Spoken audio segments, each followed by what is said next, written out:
What it is, it's your boy Dutch, the Damon, and you now watching Damon Time with Dutch. On today's episode of Street Stories Uncut, we over East Baltimore with it, them real trenches. Now, this situation took place a little while ago. I was over East Baltimore in that real ghetto. But before I hop off in the storytelling mode, we're going to go ahead on and run the shout-outs down for the people that have been supporting the channel through Cash App. First up on the list, we got the brother Isaac Nash. I know y'all done heard me shout this brother out multiple times. This brother a loyal supporter. Can't appreciate you enough, good brother. Isaac Nash.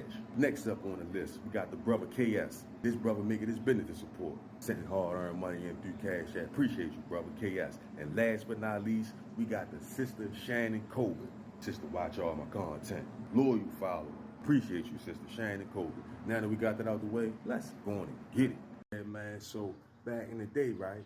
We had a good brother. For video purposes, we're going to call him Shy. That's not his real name, but we're going to call him Shy. Now, I met Shy through another good brother who's a known street legend out of East Baltimore. One of Up the Hill's finest. So when bro introduced me to him, he let me know, like, this a friend. He one of us. So I'm like, all right, cool. That's what it is. Bro had told me the brother Shy was from off his block. He was official. He was stamped around there. Real stepper.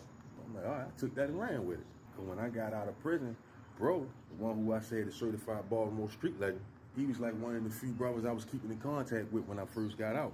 I had landed me a little job at this warehouse called Restoration Hardware, old furniture warehouse. So I told bro about it. Bro was looking for a little gig himself, you know what I mean? Told him about it. He came up there, filled out his application and all of that, took his test, ran out his test, got in the door. So I was feeling good about that shit. Shit, that shit made me proud. Good brother following my footsteps, trying to better himself. You know what I mean? Take care of his family, his bills and stuff like that. But anyway, when I pull him in the job, he takes and pulls the brother Shy into the job. Get him hired up there too. So we up there bitch thugging.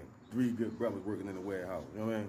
But after working up that job for like 2 years, I got booked for a pipe charge. Had to sit for 11 months out that county jail. So you know I lost that job. But when I came home, the good brother told me him and Shy ain't last up there long neither. They was back outside trying to figure out a way. I goes and try to get my old job back, but it's new people hiring in the HR department. And they was taking me through a whole bunch of different formalities I didn't have to go through before when I first got hired. Plus they pissed me and I was smoking weed at the time, so I didn't get that job back. But anyway, so I used to have a homeboy back in the day. We used to be tight, grew up together, come up together. We used to be best friends. But once I started busting little moves and shit, started getting a couple of dollars, dressing different and shit like that, me and Slim became unbenefit. He couldn't contain his jealousy no more. So to this day, we no longer friends. Now, like I said, he wasn't a good brother or nothing like that. He was just my childhood homeboy. But he got cousins over East Baltimore that's always getting into it with the good brothers some type of way. Because it's a bunch of them, you feel me? Got a bunch of cousins. So naturally, they bump heads with the good brothers all the time, right? Well, the story go like this. Now, he not a street nigga at all, but his cousins be getting a couple of dollars doing their thing or whatever. That's his cousin's thing. He was never a part of that. You're working nigga. But anyway, all right, now, turn the page. The good brother Shy I was telling y'all about, he had got real bad off on them pills, on them perks and shit like that, right? This brother already cut through, conniver. They say he got bad off on them pills, start going for broke. Now, allegedly, my ex-best friend, his peoples was occupying the same area as the good brothers, and Shy and all of them brothers, they was occupying the same area, selling the same shit. Both groups, they both was bumping cane and grass, but they hadn't had no words yet. The beef wasn't initiated. They was just coexisting with each other, basically cutting each other's throats and shit. Well, that all ended when one night, allegedly, the brother Shy.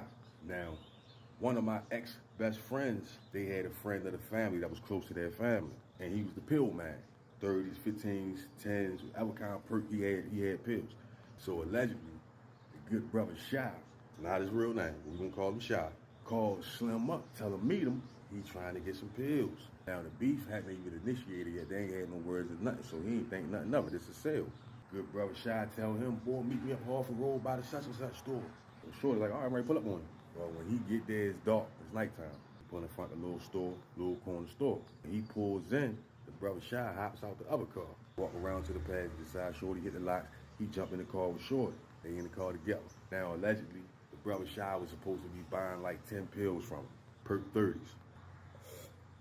Well, whatever words they exchange in that car, the argument kicks off. Allegedly, the good brother Shy just start opening fire.